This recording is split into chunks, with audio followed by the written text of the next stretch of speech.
Hey everyone, what's up? Welcome to Crapgamer Reviews, the home of no rules reviews. And what does no rules reviews mean exactly? Well, it means whatever the hell I want it to mean. I don't adhere to any set professional standard. It's all raw, my personal thoughts and opinions on these games. And if you don't like it, don't watch. It's really simple. But anyway, I wanted to thank you that do want to watch. This is a Throwback Thursday review. And as you know, I am a big racing enthusiast in terms of these racing games.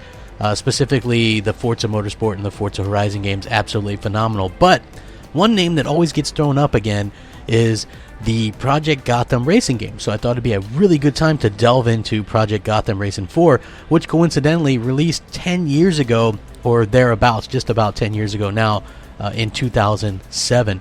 10 years. That's hard to believe, isn't it? I mean, it doesn't feel like it was that long ago, but obviously it was.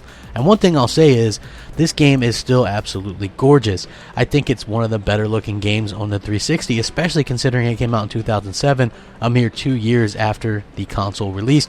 And usually games really didn't pick up steam in how they looked for a couple of years. But this game, as you can see, absolutely gorgeous. The tracks are phenomenal. There is a plethora of tracks, very good locations as well, for considering, again, this is a 10-year-old game, and it's got tracks such as Tokyo, it's got New York, Nuremberg, it's got Las Vegas, St. Petersburg, Russia, Shanghai, Quebec City. It's got a really long list of tracks, which is very impressive for the time as well. And one of the other things that I want to point out is that this game, even though it's, again, 10 years old, I'm not going to harp on that too much, but I do feel old. Damn.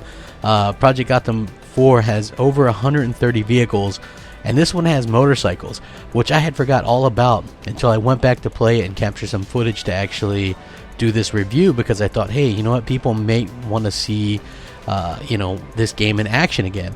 And so, yeah, I was really surprised that this one has motorcycles. I would love to see the Forza Motorsport series take on motorcycles in some phase in the future. I think it would be really, really cool.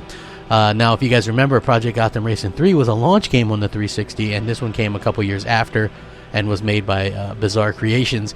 And it was actually their last game specifically for Microsoft Game Studios, because they were actually bought by Activision, and as you know, then Activision eventually shut them down, unfortunately. But yeah, this game, smooth, super silky smooth frame rate, super silky smooth animations, as you can see, just absolutely looks phenomenal. There's a lot of different interesting things about this game, including an online component that still works. There's a really good soundtrack that has a ton of great music on there, actually. Like, there's a lot of different music on there if you're interested in that. The coolest feature to this game, in my opinion, is the weather. So they put advanced weather effects in the game, and it can change dynamically kind of within the single race. So it can be like snow, sun, rain. It just really does a really good job with that. Basically, the way this works, and I looked it up, is if you're logged into Xbox Live, you can download weather data from the Weather Channel that allows you to set the in-game conditions to the mirror the current weather in their respective cities, which, think about how ahead of the time that was. So you can sync this up, and it downloads the weather that's in that city, and then it produces that in the game. That blows my mind when I saw that. I was like, holy crap, this is really, really cool stuff. And, obviously, it's stuff that isn't really even done that much today. Even when you look at a game like, say, GT Sport, I mean, this game is nipping on its heels, and it's 10 years old in terms of content. So think about that just a little bit. There's multiple game modes. Obviously, there's the career. There's also like the arcade mode. There's some online modes as well.